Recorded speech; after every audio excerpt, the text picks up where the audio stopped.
نحمدہ ونصلی علی رسول الکریم اما بعد اعوذ باللہ من الشیطان الرجیم بسم اللہ الرحمن الرحیم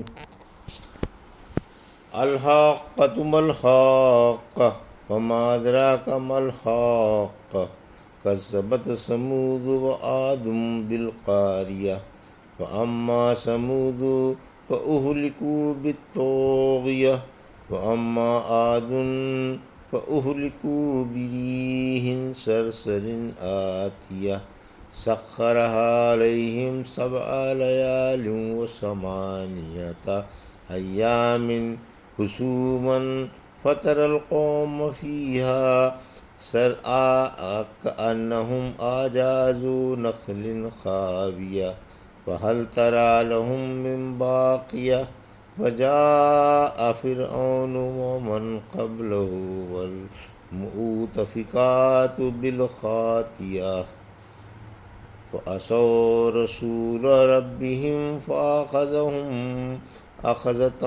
أخذة رابية إن لما طغى الماء حملناكم في الجارية لنجعلها لكم تذكرة وتعيها اذن واعیہ۔ ابھی آپ نے سورہ حاقہ کی آیت 1 سے 12 کی تلاوت سماعت فرمائی۔ بترتیب مصحف یہ 69ویں اور بترتیب نزول یہ 78ویں سورہ ہے اور مکی ہے۔ اس میں 52 آیتیں اور 2 رکوع ہیں۔ پیش ہے ان آیتوں کا ترجمہ اور تفسیر۔ بسم اللہ الرحمن الرحیم۔ میں اللہ کے نام سے شروع کرتا ہوں جو بڑا مہربان اور انتہائی رحم والا ہے۔ الحاقۃ آیت 1، ملحاقۃ آیت 2، وما ادراک ملحاقہ آیت 3، کذبت ثمود وعاد بالقاریہ آیت 4، فاما ثمود فاہلکوا بالطاغیہ آیت 5، واما عاد فاہلکوا بریح صرصر آتیہ آیت 6، سخرها علیہم 7 لیال و8 ایام حسوما فتری القوم فیہا سرعی کأنہم اعجاز نخل خاویہ آیت 7، فہل تری لہم من باقیہ آیت 8، وجاء فرعون ومن قبلہ والمؤتفکات بالخاطئہ آیت 9، فعصوا رسول ربهم فأخذهم أخذة رابية آیت 10، ان لما طغى الماء حملناكم في الجارية آیت 11، لنجعلها لكم تذکرة وتعیها اذن واعیہ آیت 12۔ ترجمہ۔ حقیقت میں آنے والی کیا ہے؟ معلوم ہے کہ حقیقت میں آنے والی کیا ہے؟ اس کھڑکھڑا دینے والی کا سمودیوں اور عادیوں نے انکار کیا۔ آخر سمودی انتہائی دلدوز شیخ سے ہلاک کیے گئے اور عادی سخت تیز ہوا سے، جسے اللہ نے ان پر 7 رات اور 8 دن تک مسلط فرما دیا تھا۔ تم لوگوں کو زمین پر اس طرح بچھڑا ہوا پاؤ گے گویا وہ گری ہوئی کھجوروں کے تنے ہیں۔ کیا تم ان میں سے کسی کو باقی دیکھ رہے ہو؟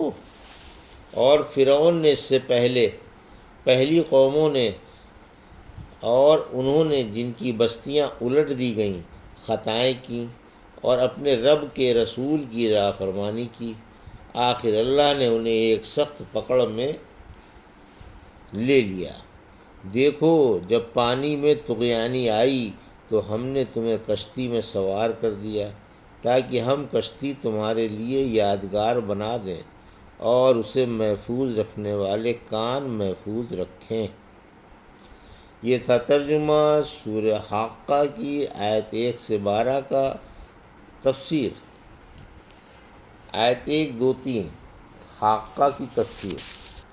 حاقہ قیامت کا نام ہے کیونکہ اس میں اللہ کے وعدے اور ڈراوے پورے ہوں گے۔ اسی لیے اللہ نے اس دن کے حول بیان کرنے کے لیے فرمایا کہ تم اس کی پوری کیفیت سے ناآشنا ہو۔ پھر ان کا ذکر کیا جنہوں نے پیغمبر وقت کو جھٹلا کر اللہ کا عذاب خریدا تھا کہ انہیں خمیازہ بھگتنا پڑ گیا۔ اب بھی جھٹلانے والوں کا یہی انجام ہوگا۔ آیت 4، سمودیوں اور عادیوں پر عذاب۔ یہ سمودی اور عادی تھے جنہوں نے اس جھنجھوڑنے والی کا انکار کیا اور اسے جھٹلاتے رہے۔ آخر سمودیوں کو تو ایک خوفناک دلدوز چیخ نے جہنم رسید کیا۔ فرشتے کی چیخ سے ان کے جگر پاش پاش ہو کر رہ گئے۔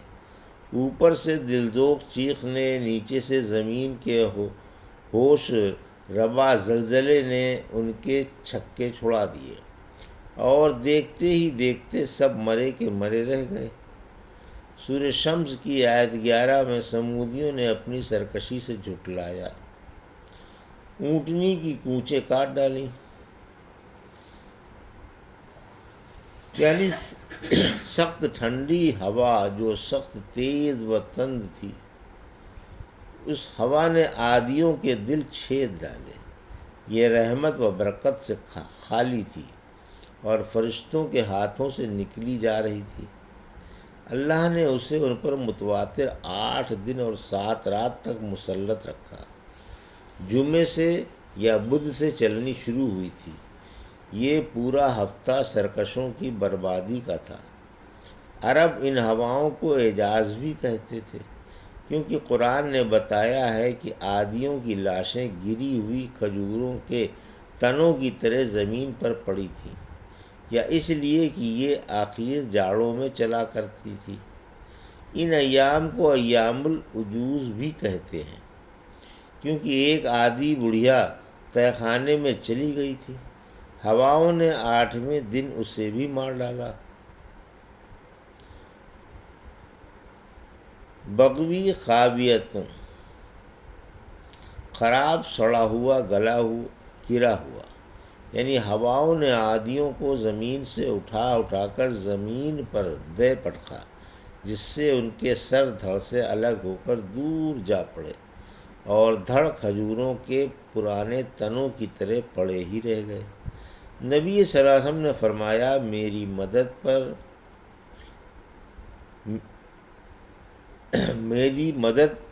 پر واہ واہ سے کی گئی اور عادی پچھوا ہوا سے، میری مدد پوروا ہوا سے کی گئی اور عادی پچھوا ہوا سے تباہ ہوئے۔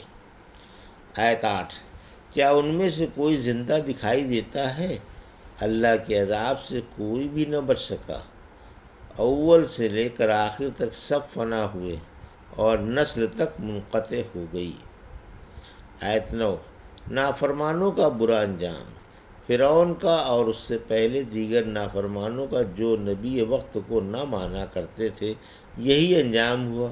جب اللہ کا عذاب آیا تو اس نے کسی کو نہیں چھوڑا۔ آیت 10، رسول کی باتیں نہیں مانی اور ان کی راہ میں روڑے اٹکائے۔ ہر قوم نے اپنے اپنے رسول کو جھٹلایا۔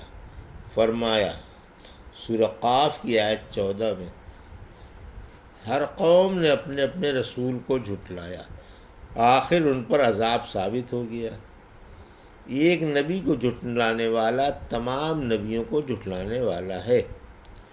سورہ شعراء کی آیت 105 میں اور سورہ شعراء کی آیت 123 اور سورہ شعراء کی آیت 141، یعنی نوح کی قوم نے، عادیوں نے اور سمودیوں نے رسولوں کو جھٹلایا، حالانکہ ہر ایک نے اپنے اپنے رسول کو جھٹلایا تھا۔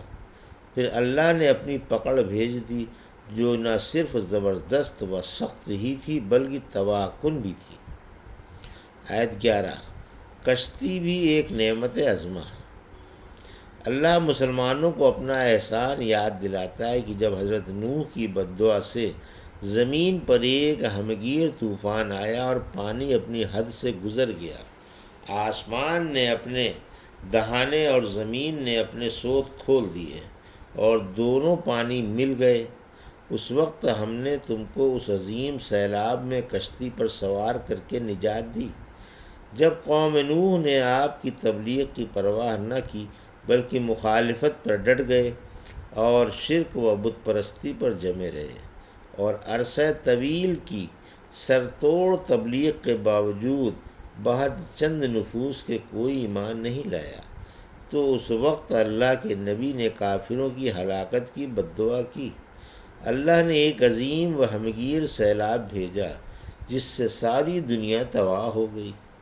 جو آپ کے ساتھی ساتھ کشتی میں سوار تھے بس وہی بچے اور انہی سے نسل چلی۔ اسی لیے آپ کو آدم ثانی کہا جاتا ہے۔ آج کی ساری دنیا آپ ہی کی اولاد ہے۔ آیت 12 کشتی نوح کا بیان و تذکرہ۔ ہم نے جنس کشتی باقی رکھی جس پر تم سوار ہو کر سفر کرتے ہو۔